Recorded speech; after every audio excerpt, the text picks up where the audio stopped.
हाल ही में देश में बाबा रामदेव और आईएमए के बीच जो तकरार थी, अब वो आयुर्वेद और एलोपैथ की तकरार के बीच में बदल चुकी है। इस कंट्रोवर्सी की शुरुआत तब होती है जब आईएमए एक रिपोर्ट जारी करती है जिसमें वो बताती है कि इस कोरोना पेंडेमिक के चलते हमारे 864 डॉक्टरों ने जान गंवाई है। इस पर बाबा रामदेव टिप्पणी करते हैं कि इतनी एडवांस एलोपैथी मेडिकल साइंस होने के बावजूद अगर डॉक्टर्स अपनी जान गंवा रहे हैं तो इसका क्या फायदा है। अब बात यह आती है कि ना तो बाबा रामदेव का आयुर्वेद पर पूरा अधिकार है, ना ही आईएमए का एलोपैथिक मेडिकल साइंस पर पूरा नियंत्रण है।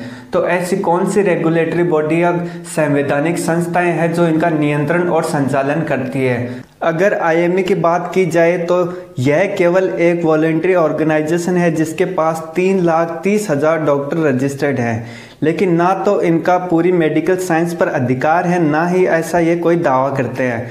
ना ही बाबा रामदेव ने कहीं ऐसा बयान दिया है कि बिना एलोपैथी उनके सखा बालकृष्ण की जान बचाई जा सकती थी। इसलिए एलोपैथी जरूरी है, वेंटिलेटर जरूरी है जान बचाने के लिए। अगर बात आयुर्वेद की जाए तो सरकार ने 2 काउंसिल या 2 संगठनों का आयुर्वेद के लिए गठन कर रखा है। हम बात करते हैं नेशनल मेडिकल कमीशन की। यह एक सरकारी संस्थान है और यही एलोपैथी मेडिकल साइंस पर अधिकार और नियंत्रण रखती है।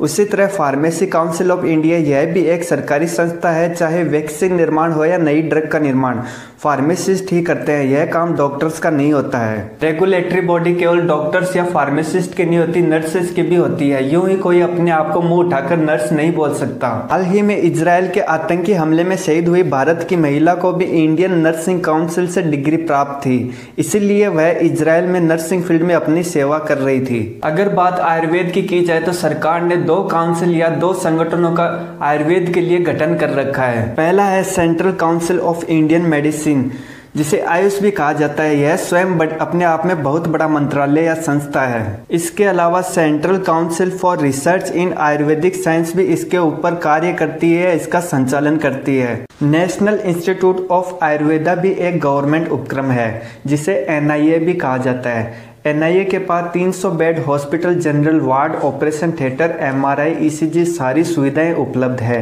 एनआईए के पास आयुर्वेद की सारी क्लिनिकल ट्रायल की फैसिलिटी उपलब्ध है। समय समय पर इसके पास क्लिनिकल ट्रायल आते रहते हैं और उनका रिजल्ट भी बहुत अच्छा आता है। बाबा रामदेव ने अपनी मेडिसिन कोरोनिल का क्लिनिकल ट्रायल राजस्थान की नेम्स यूनिवर्सिटी से करवाया है।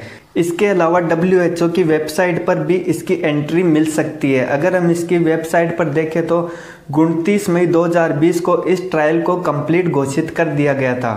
सोचने वाली बात यह है कि भारत में 2 सरकारी काउंसिल होने के बावजूद रामदेव बाबा ने अपनी कोरोनिल मेडिसिन का क्लिनिकल ट्रायल प्राइवेट यूनिवर्सिटी से क्यों करवाया।